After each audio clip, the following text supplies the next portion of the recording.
Dragon Ball Wrong Time, qu'est-ce que c'est? Créé en 2011 par la dessinatrice Selfie SK, Dragon Ball Wrong Time nous montre comment Trunks a réussi à dérégler une timeline.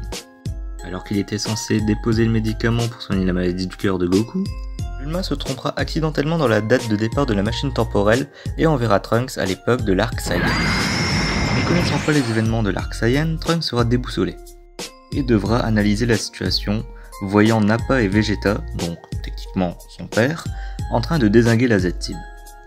Voyant Son Gohan en difficulté face à Nappa au moment où Piccolo était censé se sacrifier pour le protéger, eh bien Trunks interviendra, causant une anomalie temporelle car les événements ici n'avaient pas besoin d'être changés et il sera intervenu. Nappa et Vegeta trouveront Trunks étrangement fort et se poseront des questions au sujet de son identité. Les événements continueront jusqu'à l'intervention de Sangoku, tel qu'il était censé arriver dans l'œuvre originale, et Trunks interviendra une seconde fois pour sauver Gohan, car cette fois Vegeta s'en prendra directement à lui. Le combat entre Goku et Vegeta continue, avec Trunks qui est un grand spectateur ne voulant pas intervenir davantage sur le combat, et finalement quelqu'un se posera la question de « qu'est-ce que ce mec fout là ?», à savoir Piccolo. Et c'est tout car ce fan manga aura été stoppé en cours de route à mon grand regret. Selfie SK nous a fait part d'un fan manga vraiment sympa, car pour une fois le personnage principal était Trunks. Pas de énième personnage qui veut péter la gueule à Goku et Vegeta, etc. etc. Non, là c'était simplement rectifier une erreur temporelle, sauf que tout cela a mal tourné. Les dessins étaient vraiment très jolis dès la première page, et en plus ne faisaient que progresser, et ça franchement, chapeau quand on voit le résultat final des dernières planches avec le tramage et tout ça, ça surclasse beaucoup de fans manga actuels qui se font.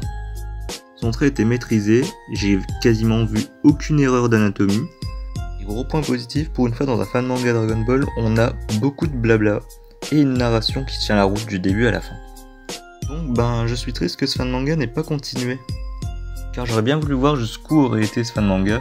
Est-ce que Trunks aurait été jusqu'à l'époque des cyborgs, tout en continuant la saga Namek, etc. Avec un Trunks Super Saiyan capable de dézinguer Freezer en 2-3 coups d'épée, et tout le restant de la Z-Team, pas forcément inutile au combat, mais presque, ça aurait créé des grosses inégalités et tout ça. Mais donc, on ne saura jamais la fin. J'en profite pour dire qu'à l'instant où je tourne cette vidéo, il me reste environ 180 pages avant la fin de Dragon Ball Wards, mon fan manga. L'ensemble du fan manga devrait faire environ 700 pages, c'est pas rien.